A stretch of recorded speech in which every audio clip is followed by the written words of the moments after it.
മുമ്പാണ് അഹല്യ പിറന്നത്. മുനിശാപമേറ്റ് ശിലയായി തീർന്ന അഹല്യയല്ല, അനേകം ചരിത്ര സ്മൃതികൾക്ക് മോക്ഷം നൽകിയ അഹല്യ.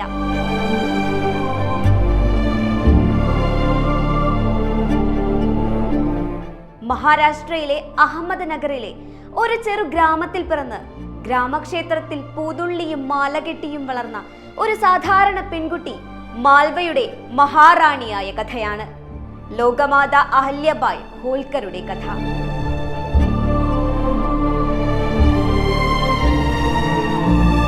മൂന്ന് പതിറ്റാണ്ട് കൊണ്ട് മാൽവയുടെ ജീവിതത്തെയാകെ സമൃദ്ധിയിലേക്ക് നയിച്ച ക്ഷേമരാജ്യ സംസ്ഥാപകയുടെ കഥ. മതവെറിയും ആർത്തിയും അധിനിവേശവും തകർത്തെറിഞ്ഞ മഹാക്ഷേത്രങ്ങൾ പുനരുദ്ധരിച്ച അഹല്യയുടെ കഥ.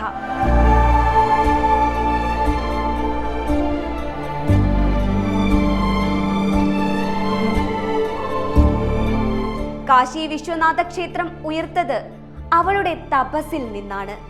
പാവനമായ ഗംഗയുടെ തീരത്ത് ആരതിക്കായി പടിക്കെട്ടുകൾ പണിഞ്ഞത് അവളുടെ കരുത്തിലാണ്.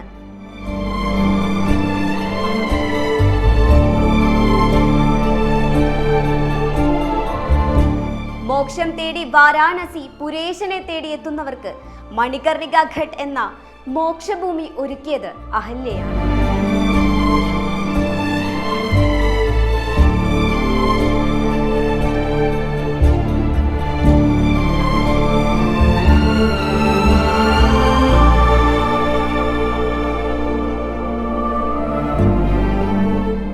അയോധ്യയിലെ സരയൂ ഘട്ട് ജനിച്ചത് ആ ഭവ്യ ഭാവനയിൽ നിന്നാണ്.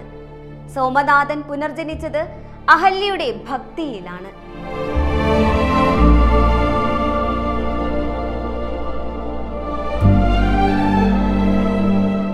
രാമേശ്വരത്ത്, ഗയയിൽ, ഗംഗോത്രിയിൽ, ദ്വാരകയിൽ, ജഗന്നാഥപുരിയിൽ ധർമ്മശാലകളായി, അന്നക്ഷേത്രങ്ങളായി, പടിക്കിണറുകളായി, സ്നാനഘട്ടങ്ങളായി, കൽവിളക്കുകളായി, കൊടിമരങ്ങളായി എവിടെയും അഹല്യയുടെ അടയാളങ്ങൾ കാണാം.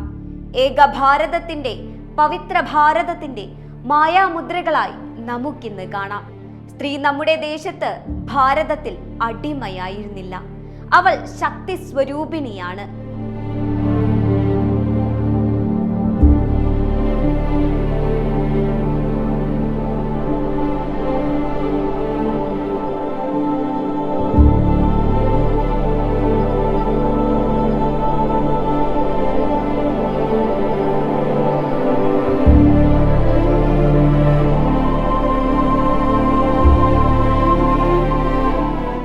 ഭാരതം തീർത്ഥക്ഷേത്രമാണെന്ന് പ്രഖ്യാപിച്ച ലോകചരിത്രത്തിലെ ഏറ്റവും കരുത്തുറ്റ മഹാറാണി അഹല്യയാണ്. ലോകമാത അഹല്യബായ് ഹോൾക്കർ ജയന്തിയുടെ ത്രിദിന ശതാബ്ദിയിൽ ആ ധീര സ്മൃതി ഉണരുകയാണ്. സ്വാർത്ഥ രാഷ്ട്രീയ ചരിത്രകാരന്മാർ മറവിയുടെ ആഴങ്ങളിൽ 300 ആണ്ടുകാലം കുഴിച്ചുമൂടിയ ചരിത്രം അതിന്റെ സുവർണ ശോഭയിൽ പുനർജനിക്കുന്നു. ഇതാ അഹല്യമാരുടെ പുനരാഗമനം. ഋഷിഭാരതത്തിന്റെ അമൃതകാല യാത്രയിൽ നാരീശക്തിയുടെ സമാനതകളില്ലാത്ത കുതിപ്പ്.